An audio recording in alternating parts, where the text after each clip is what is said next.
युग के सवाल का जवाब देते हुए कहता है, नहीं बिटुआ, यक्षिणी अब मर्दों को अपना शिकार नहीं बनाती। क्यों बाबा? क्या यक्षिणी यहाँ से चली गई है जो अब वो मर्दों को अपना शिकार नहीं बनाती है?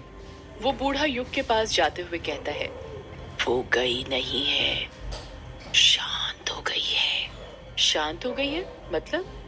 मतलब ये कि आज से 13 साल पहले उस ग्रेवयार्ड कोठी में एक लेखक बाबू रहते थे।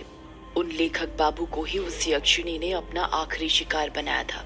तुम्हें पता है, लेखक बाबू की किसी को लाश तक नहीं मिली थी, पर उनका कमरा पूरा खून से सना हुआ था। हर जगह खून ही खून था, दीवारों पर, किताबों पर, टेबल पर, हर जगह। एक कोना ऐसा नहीं बचा था जहां पर खून ना हो। ये बात सुनकर युग डरा नहीं बल्कि उदास हो गया। अचानक से उसकी आंखों में नमी आ गई थी। बूढ़ा इस बात को भांप लेता है और युग के कंधों पर हाथ रखते हुए पूछता है, क्या हुआ बेटा?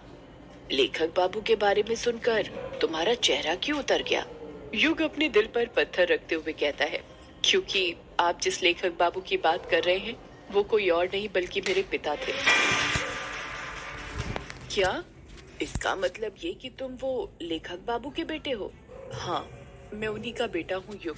बूढ़ा अपनी बात को आगे जारी रखते हुए कहता है, गांव वालों का कहना था कि उस यक्षिणी ने ही लेखक बाबू को मारा था।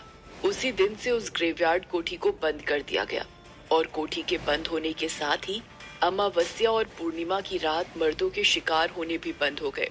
कुछ गांव वालों का तो ये तक कहना है कि शायद लेखक के साथ संभोग करके उस यक्षिणी की हवस मिट गई, इसलिए वो शांत हो गई।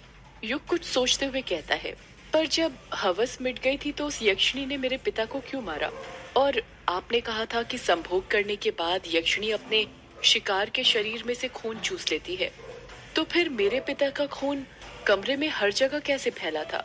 यक्षिणी ने उनका खून क्यों नहीं पिया? पता नहीं, उसने लेखक बाबू का खून क्यों नहीं पिया? ये राज उनकी मौत के साथ ही ग्रेवयार्ड कोठी में दफन हो गया था। यक्षिणी हर शिकार के साथ संभोग करने के बाद सीधे उसे मौत के घाट उतारती थी, इसलिए हवस खत्म होने के बाद भी उसने लेखक बाबू को मार दिया होगा। पर कुछ गांव वालों का कहना था कि लेखक बाबू कई सालों से खोजबीन पूछताछ करके यक्षिणी पर कोई किताब लिख रहे थे। इसकी भनक उसे लग गई थी। एक ये भी कारण हो सकता है। और फिर अमावस्या आते ही यक्षिणी ने लेखक बाबू को मार दिया होगा। क्या वो किताब मुझे मिल सकती है? नहीं, वो किताब तो कहीं नहीं है। सुना है प्रकाशित ही नहीं हो पाई। शायद ग्रेवयार्ड कोठी में हो। क्या कहा आपने? ग्रेवयार्ड कोठी में? हाँ, ग्रेवयार्ड कोठी में। पर तुम्हें मैं एक सलाह देता हूँ, वो यक्षिणी शांत हो चुकी है तो बेहतर है उसे शांत ही रहने दो। उसके अंदर की वासना को फिर मत जगाओ, वरना पता नहीं और कितने मर्दों की जान ले ले। आप मुझे डरा क्यों रहे हैं? मैं डरा नहीं रहा हूँ, तुम्हें बस आगाह कर रहा हूँ बिटुआ। मौत के आने से पहले चेतावनी देनी पड़ती है। मतलब? तुम शहर के लोग मतलबी बहुत होते हो बिटुआ। हर बात में मतलब ढूंढते हो। मतलब कुछ नहीं। वैसे आप बहुत कुछ जानते हो उस ग्रेवयार्ड कोठी के बारे में। आखिर कैसे? जानूंगा कैसे नहीं, मेरा पुराना रिश्ता जो है। युग उस बूढ़े को घूरते हुए पूछता है, क्या कहा? पुराना रिश्ता? क्या रिश्ता है आपका ग्रेवयार्ड कोठी से? बूढ़ा बड़ी बड़ी आंखें करता हुआ कहता है, मेहंदी पथार। युग अपना मुंह फाड़ते हुए कहता है, मेहंदी पथार मतलब ये बिटुआ कि मेहंदी पथार स्टेशन आ गया है। चलो जल्दी उतर जाओ। ट्रेन मेहंदी पथार स्टेशन पर आकर रुक गई थी। युग और वो बूढ़ा अपना अपना सामान लेकर ट्रेन से नीचे उतर जाते हैं। स्टेशन ज्यादा बड़ा नहीं था और पूरा सुनसान पड़ा हुआ था। स्टेशन पुराने जमाने का था। लाइट भी एक दो ही जल रही थी जो बार बार बंद चालू हो रही थी। ट्रेन अभी स्टेशन से निकली ही थी कि तभी युग की नजर बूढ़े के हाथ में जो झोला था उस पर पड़ती है और वो देखता है कि उसके अंदर कई सारे कमल के फूल रखे हुए थे। युग सोचने लग जाता है कि ये बूढ़ा इतने सारे फूलों का क्या करने वाला है।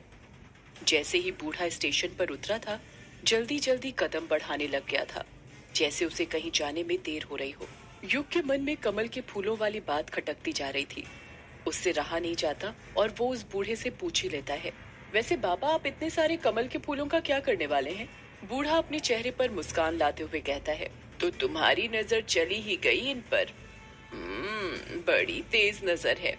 ये मेरे सवाल का जवाब नहीं हुआ पापा। बताइए ना, आप इतने सारे फूलों का क्या करने वाले हैं? अरे पूजा आने वाली है ना, उसी के लिए है ये फूल। कैसी पूजा? पूर्णिमा की पूजा।